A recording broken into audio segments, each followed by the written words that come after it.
दोस्तों, पिछले वीडियो में हमने देखा कि पितृदोष कुंडली में बनता किस प्रकार है और उसके क्या क्या प्रभाव होते हैं। दोस्तों, पितृदोष की समाधान के लिए, पितृदोष की शांति के लिए उपाय जानने से पहले एक बार और उन योगों पर चर्चा कर लेते हैं जिन कुंडलियों में पितृदोष होता है। जिन जातकों की कुंडली में पितृदोष होता है, उन जातकों की कुंडली में या तो शनि नीच के होकर विराजमान हो जाते हैं, या फिर गुरु ग्रह या सूर्य नीच का होकर विराजमान हो जाता है, अथवा कालसर्प दोष बन जाता है, अथवा पंचम स्थान में राहु बैठने से नाग दोष बन जाता है, या फिर राहु और शनि की युति जिसे प्रेत श्राप योग बोलते हैं वह बन जाता है, या फिर शनि और चंद्रमा की युति हो जाती है जो कि विष दोष कहलाता है।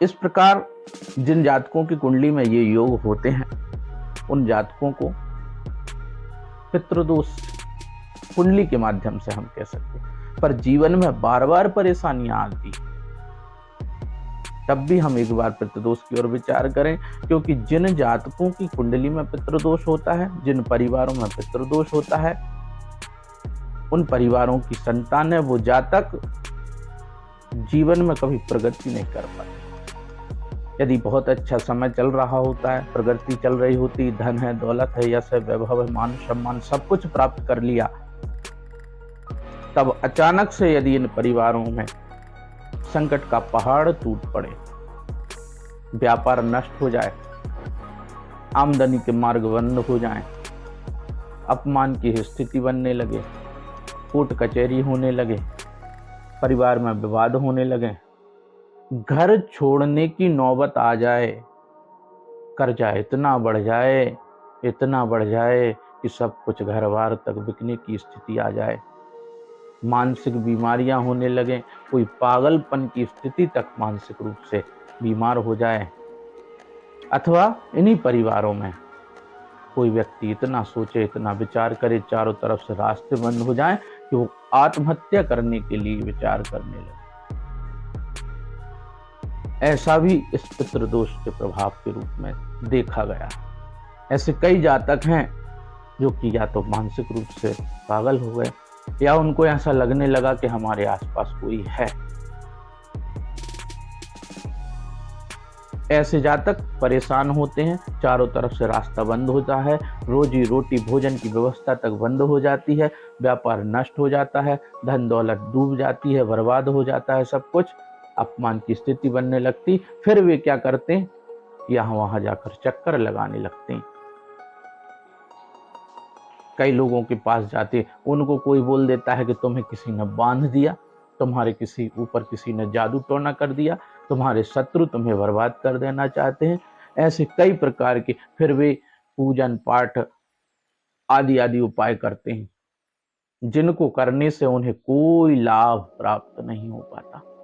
क्यों? क्योंकि पितृदोष प्रबल बना हुआ है। पितृदोष वाले जातक अक्सर इतना परेशान हो जाते हैं कि वे अंत में ये कहते हैं कि हम तो भगवान जी को भी अब नहीं मान सकते। ईश्वर के ऊपर से विश्वास घटने लगता है, कमने लगता है। देखिए, इसमें भगवान को दोष देने की आवश्यकता क्या है? हमारे संचित कर्म, इस जीवन के अथवा प्रारब्ध पिछले जीवन में हमने क्या कर्म किया जिसको हम भोगने के लिए यहाँ पर आए। पर ना तो हमने पिछला जीवन ही सुधारा और ना यह जीवन।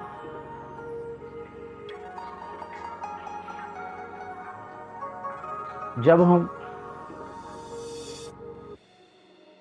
अपने जीवन को नहीं सुधार सकते, अपने कर्मों को नहीं सुधार सकते, तो हमें तो भोगना पड़ेगा।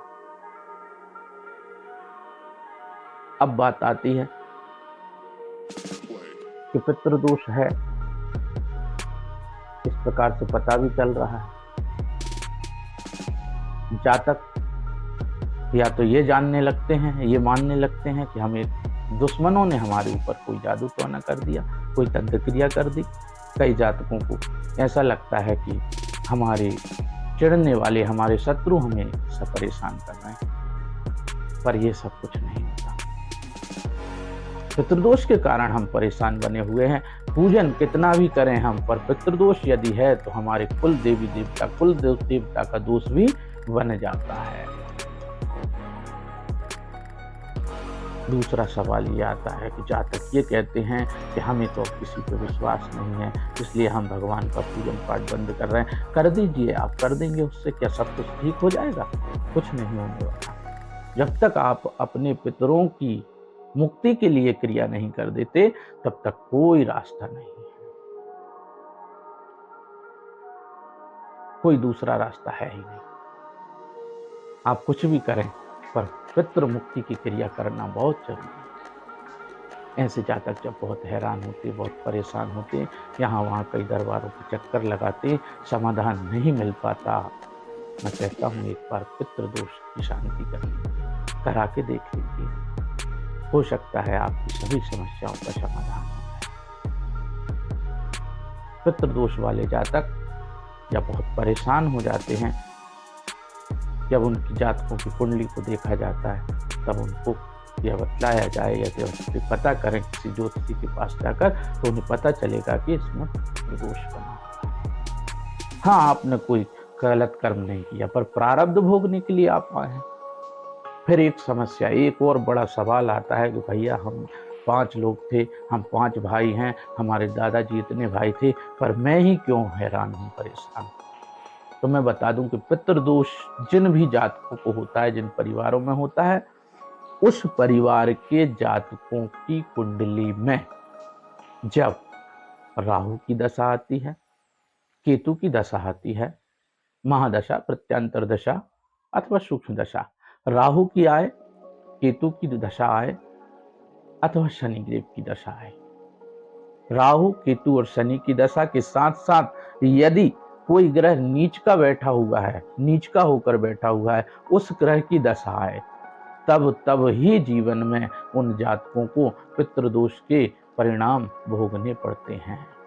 हो सकता है सब कुछ बहुत अच्छा चल रहा हो, कोई ग्रह की दशा अच्छी चल रही थी, पर अचानक से सब कुछ बिगड़ गया, अचानक से हैरानी आ गई, अचानक से व्यापार बंद हो गया, अचानक से धन दौलत बर्बाद हो गई, अचानक से अपमान की स्थिति बन गई, कोई बीमारी आ गई। ये सब क्यों हुआ? क्योंकि आपकी दशा इस अवस्था में जब यह परेशानियां प्रारंभ हों, तब यह निश्चित है कि आपके जीवन में राहु की, केतु की अथवा शनि की दशा प्रारंभ हो गई, या फिर कुंडली में जो ग्रह नीच का बना हुआ है उसकी दशा प्रारंभ। अब नीच की दशा प्रारंभ हुई, प्रेत दोष की दशा प्रारंभ हुई, राहु केतु की दशा प्रारंभ हुई, शनि की दशा प्रारंभ। एक तो ये दशाएं खराब हैं, इन दशाओं में लगभग जातक को नुकसान होता ही है, हानि होती है, और ऊपर से पितृदोष बना हुआ है। अब क्या हुआ? करेला और नीम चढ़ा, और ज्यादा हैरान होने लगे, रास्ता नहीं सूझ रहा। ऐसे जातक परेशान होकर या तो आत्महत्या कर लेते हैं, या फिर मानसिक बीमारी का शिकार। कहीं कुछ समझ नहीं आता। ऐसे परिवारों के संतानों के दाम्पत्य जीवन में परेशानी आती है, संतानोत्पत्ति में परेशानी आती है, व्यापार में परेशानी आती है, प्रगति करने में परेशानी आती है, सब कुछ डूब जाता है। करना क्या चाहिए? पहले तो ये सब देख लें कि अगर ऐसी स्थितियां बनी हुई हैं, अचानक से सब कुछ खराब हो गया है, तो ये निश्चित है कि पितृदोष है। कुछ लोग कहते हैं कि हम ही को क्यों है, हमारे परिवार में इतने लोग हैं। तो मैं बता दूं कि जब आपकी महादशा, जीवन में ग्रहों की दशाएं आती, आपके जीवन में हो सकता है पहले खराब ग्रह की दशा आ गई हो, पहले प्रेत दोष की दशा आ गई हो, पहले नीच के ग्रह की दशा आ गई हो, पहले राहु की, केतु की या शनि की दशा आ गई हो, पर उनके जीवन में नहीं आई, इसलिए वह सुखी हैं। लेकिन ये तो निश्चित है कि जिस दिन उनके जीवन में ये दशाएं आएंगी, वह भी परेशान हो सकते हैं। तो क्या करें? करें ये कि उनकी दशा, उनके ग्रह की दशा आए, तो वो देखेंगे अभी आपके ग्रह की खराब दशा चल रही है, आपके खराब ग्रह की दशा चल रही है, आपको ऊपर से पितृ दोष भी बना हुआ है। पितृ दोष की शांति करके देख लीजिए, आप भी सुखी हो जाएंगे। और ये बात नहीं है कि सिर्फ आप ही हैरान हैं, क्योंकि आपके खराब ग्रह की दशा पहले आ गई, इसलिए आप हैरान हैं, इसलिए आप परेशान हैं। जब उनके जीवन में ये खराब दशा आएगी तो वह भी परेशान रहेंगे। इसलिए इस विचार को छोड़ दीजिए कि सिर्फ आप ही परेशान हैं, पितृदोष सिर्फ आप ही को लग रहा है। नहीं, पितृदोष तो पूरे परिवार को और आने वाली पीढ़ियों तक को लगता है, पर उसका समाधान करना पड़ता है। हो सकता है कि आज आपके उन पितृदोष से संबंधित ग्रहों की दशाएं आ गई हों, इसलिए आप हैरान हो। आने वाले समय में परिवार के अन्य सदस्यों की भी दशाएं आ सकती हैं, वह भी हैरान हो सकते हैं। इसलिए ये विचार ना किया जाए कि सिर्फ हम ही हैरान क्यों हैं। पितृदोष जिन जिन भी जातकों के परिवार में हैं, उनको परेशानियां तो आती ही हैं। अब पितृदोष से मुक्ति के लिए हमें यह पता करना पड़ेगा कि वे कौन सी जीवात्माएं हैं हमारे परिवार की, हमसे संबंधित ज्ञात अज्ञात कैसी भी जीवात्माएं जो परेशानी में स्वयं घूम रही हैं, हमें भी परेशान कर रही हैं, वे अपनी मुक्ति चाहती हैं। तो उनकी मुक्ति के लिए क्या क्रिया की जाए? मुक्ति के लिए हमारे शास्त्रों में विधान है। सबसे पहले उन जीवात्माओं की मुक्ति के लिए उनकी क्रिया पूर्ण की जाए। सनातन वैदिक धर्म में यदि किसी जीव की, किसी मृत व्यक्ति की अंत्येष्टि क्रिया पूर्ण नहीं हो पाई है, तब भी उसकी जीवात्मा फंसी रह जाती है। यदि अंतिम समय में कोई मोह बना रहा है, तब भी वह जीवात्मा फंसी रह जाती है, भटकती रहती है। ऐसे जातकों, ऐसे परिवारों को पितृदोष लगता है। दूसरा एक और होता यह है कि जिन जातकों को पितृदोष है, हो सकता है उन्होंने अपने माता पिता को, या जिन परिवारों में पितृदोष है उन परिवारों के पूर्वज, माता पिता, दादा दादी आदि आदि पूर्वज, उनको उचित सम्मान ना दिया गया हो, उनके साथ दुर्व्यवहार किया गया हो। ऐसे बहुत से लोग होते हैं जो जीते जी अपने माता पिता का सम्मान नहीं करते और बाद में फिर उनका पिंड छुड़ाने के लिए गया जी जाकर पिंडदान करते हैं। ऐसी जीवात्माएं जो किसी कारणवश मोक्ष को प्राप्त नहीं हो पाए, वे ही पितृदोष देती हैं। इस पितृदोष के समाधान के लिए शास्त्रों में त्रिपिंडी नाम का एक विधान है। त्रिपिंडी श्राद्ध किया जा सकता है, जिसमें 3 अलग अलग पिंड बनते हैं। इसका विधान हम किसी अगले एपिसोड में देखेंगे, पर त्रिपिंडी श्राद्ध एक है जिससे कि हम पितृदोष, वो पितृ आत्माओं के लिए भोजन प्रदान कर सकते हैं, जो कि कई सालों से भूखी घूम रही हैं और हमें कष्ट, जातक को कष्ट पहुंचा रही हैं। तर्पण, जल तर्पण, हर एक व्यक्ति को अपने जीवन में जल पितृ तर्पण जरूर करना चाहिए। जल हमेशा देना चाहिए पितरों को, श्राद्ध कर्म करना चाहिए।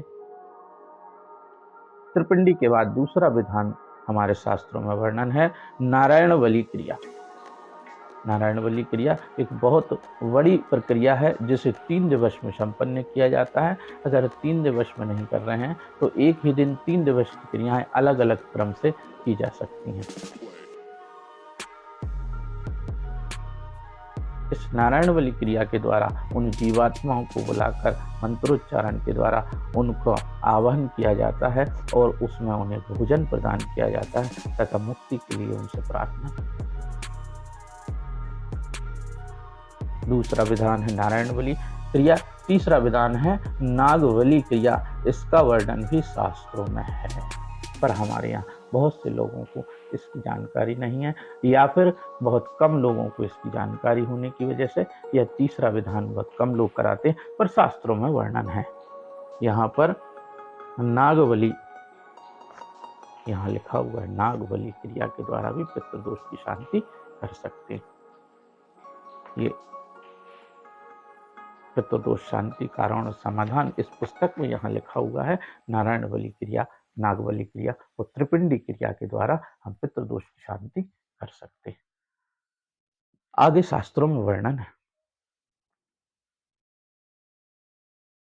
ये तो उन जीवात्माओं के लिए जो बहुत दिनों से प्यास से, भूख से पीड़ित होकर भटक रही हैं, मुक्ति के लिए क्रिया करने के पहले ये देने से उनका भोजन हो जाता है। क्षुधा की शांति प्राप्त होती है, प्यास की साफ तर्पण मिलता है उनको, जिससे जल देने से उनका भोजन और पानी मिल जाता है। अब आगे क्या क्रिया हो सकती है जिसके द्वारा कि वे जीवात्माएं मुक्ति को प्राप्त करें? शास्त्रों में वर्णन है कि उन जीवात्माओं की मुक्ति के लिए श्रीमद् भागवत महापुराण का पाठ उन्हें सुनाया जाए ताकि वे मुक्त हो सके। श्रीमद् भागवत पुराण के अलावा शिव महापुराण की कथा के श्रवण से भी जीवात्माएं मोक्ष को प्राप्त करती हैं। ये बड़े विधान हुए। छोटे विधान जब तक हम इनको कराने में यदि कोई सक्षम नहीं है तो छोटे विधान के रूप में क्या किया जाए कि कम खर्चे में, कम लागत में भी पितृदोष की शांति हो सके। तो वहाँ पर लिख रहे हैं कि श्रद्धा के साथ पितरों से क्षमा यापन करें, क्षमा मांगे। हमसे कोई गलती हो गई, धोखे से भूलवश कोई पाप हो गया, हमारे पूर्वजों से हो गया, हम क्षमा चाहते हैं, आपकी मोक्ष के लिए क्रिया करते हैं। जैसे बन पड़े त्रिपिंडी श्राद्ध कराएं।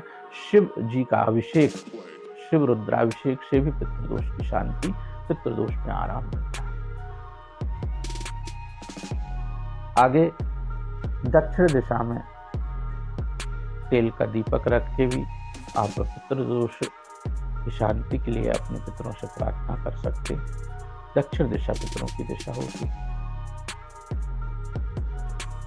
साथ ही आप किसी पीपल पर शाम के समय तेल का दीपक रखकर भी पितृदोष शांति के लिए प्रार्थना कर सकते हैं।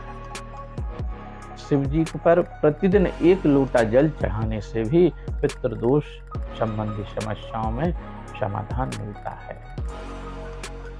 पितृदोष की शांति के लिए शिव जी का अभिषेक करने से भी बहुत आराम मिलता है। शिव महापुराण की कथा कराने से पितृ मोक्ष को प्राप्त हो जाते हैं। श्रीमद् भागवत कथा कराने से भी पितृ मोक्ष को प्राप्त हो जाते हैं। इस प्रकार जब हम ये जान लें कि कुंडली में पितृदोष है तो उसके समाधान के लिए हम ये उपाय कर सकते हैं। इन उपायों को करने के बाद आप देखेंगे कि जातक के जीवन में समस्याएं जो चल रही थीं, जो रोग चल रहे थे, जो बीमारी चल रही थीं, वे सब अब धीरे धीरे शांत होने लगी। क्योंकि जब पितृ प्रसन्न हो जाते हैं तो सुख, शांति, समृद्धि, यश, वैभव सब प्रदान करते हैं।